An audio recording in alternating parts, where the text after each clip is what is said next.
Hi friends, hello, good morning. ಇವತ್ತು ನನಗೆ ಮನೇಲಿ ಏನೂ ಕೂಡ ಕೆಲಸ ಇರಲಿಲ್ಲ. ಮಕ್ಕಳೆಲ್ಲ ಬೇಗನೆ 8:30ಗೆ ಸ್ಕೂಲಿಗೆ ಹೋದರು. ಸೊ ಹಾಗಾಗಿ ನಾನು ಬೇಗ ಟಿಫನ್ ಮಾಡಿಕೊಂಡು ನರ್ಸರಿಗೆ ಹೋಗೋಣ ಅಂತ ಅಂದ್ಕೊಂಡು ಬಂದೆ. ಮನೇಲಿ 3 ಪಾಟ್ಗಳು ಹಾಗೆ ಖಾಲಿ ಇತ್ತು. ತುಂಬ ದಿನದಿಂದ ತೊಗೊಂಡು ಬಂದಿದ್ದೆ ಆ ಪಾಟ್ಗಳನ್ನ. ಆ ಪಾಟ್ಗಳಿಗೆ ಕೆಲವೊಂದು ಗಿಡ ತೊಗೊಂಬರೋಣ ಅಂತ ಅಂದ್ಬಿಟ್ಟು ನಾನು ನಮ್ಮ ಮನೆಯಿಂದ ಸ್ವಲ್ಪ ದೂರದಲ್ಲಿರೋ ನರ್ಸರಿಗೆ ಹೋಗಿದ್ದೆ. ಅಲ್ಲಿ ನರ್ಸರಿಗೆ ಹೋದಾಗ ಗಿಡಗಳು ತುಂಬ ಅಂದರೆ ತುಂಬ ಚೆನ್ನಾಗಿದೆ. ಇವಾಗ ತಾನೇ ಸೋನೆ ಮಳೆ ಬರ್ತಾ ಇರೋದ್ರಿಂದ ಗಿಡಗಳೆಲ್ಲ ತುಂಬ ಚೆನ್ನಾಗಿ ಫ್ರೆಶ್ನೆಸ್ಸಾಗಿ ಕಾಣಿಸ್ತಾ ಇತ್ತು ಫ್ರೆಂಡ್ಸ್. ನಾನು ಕೆಲವೊಂದು ಇಂಡೋರ್ ಪ್ಲ್ಯಾಂಟ್ ತೊಗೊಳ್ಳೋಣ, ಇಂಡೋರು ಅಥವಾ ಔಟ್ಡೋರ್ ಪ್ಲ್ಯಾಂಟ್ ತೊಗೊಳ್ಳೋಣ ಅಂತ ಹೋಗಿದ್ದೆ. ಸದ್ಯಕ್ಕೀಗ ಔಟ್ಡೋರ್ ಪ್ಲ್ಯಾಂಟ್ ಬೇಡ ಅಂದ್ಬಿಟ್ಟು ಕೆಲವೊಂದು ಇಂಡೋರ್ ಪ್ಲ್ಯಾಂಟ್ಗಳನ್ನು ತೊಗೊಂಡೆ. ತುಂಬ ಚೆನ್ನಾಗಿದೆ ಫ್ರೆಂಡ್ಸ್. ಎಷ್ಟು ಫ್ರೆಶ್ಶಾಗಿ ಕಾಣಿಸ್ತಾ ಇತ್ತು ಗಿಡಗಳು ಅಂತಂದರೆ ನೋಡಿದರೆ ಎಲ್ಲಾದರೂ ತೊಗೋಬೇಕು ಅಂತ ಅನ್ನಿಸ್ತಾ ಇತ್ತು.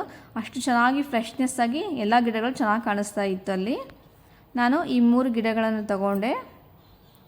ಈ 3 ಗಿಡಗಳಿಗೆ ಸುಮಾರು 600 ರೂಪಾಯಿ ಆಯಿತು. 2 ಗಿಡಕ್ಕೆ 200 ಪ್ಲಸ್ ಇನ್ನೊಂದು ಚಿಕ್ಕ ಗಿಡಕ್ಕೆ 100 ರೂಪೀಸ್ ತೊಗೊಂಡ್ರು.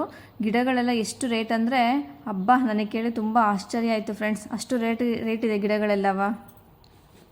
ಹಾಗೆ ನಾನು ಸ್ವಲ್ಪ ಒಂದು ಅರ್ಧ kg ಅಂದರೆ 600 ಗ್ರಾಮ್ ಅಷ್ಟು ಕೋಕೋಪೀಟ್ ತೊಗೊಂಡೆ. ಕೋಕೋಪೀಟ್ ಇರಲಿಲ್ಲ, ಖಾಲಿಯಾಗಿತ್ತು ಮನೆಯಲ್ಲಿ.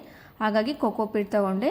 ಈ ಕೋಕೋಪೀಟ್ ನಾನು ಒಂದು ಟಬ್ಬಿಗೆ ಹಾಕ್ಕೊಂಡು ಅದಕ್ಕೆ ಸ್ವಲ್ಪ ಈ ಕೋಕೋಪೀಟನ್ನು ನಾನು ಟಬ್ಬಿಗೆ ಹಾಕ್ಕೊಂಡು ಸ್ವಲ್ಪ ನೀರು ಹಾಕಿಬಿಟ್ಟು ನನಗೆ ಎಷ್ಟು ಬೇಕೋ ಅಷ್ಟನ್ನು ಕೋಕೋಪೀಟನ್ನು ಕಲಿಸ್ಕೊಂಡೆ. ನೆಕ್ಸ್ಟ್ ಇದಕ್ಕೆ ನಾವು ಕೋಕೋಪೀಟನ್ನು ಡೈರೆಕ್ಟಾಗಿ ಹಾಗೇನಾದರೂ ಪಾಟ್ಗಾದರೂ ತುಂಬೋದು, ಅಥವಾ ಇದಕ್ಕೆ ನಮಗೆ ಬೇಕು ಅಂದರೆ ಸ್ವಲ್ಪ ಮಣ್ಣನ್ನು ಕೂಡ ಸೇರಿಸ್ಕೋಬೋದು.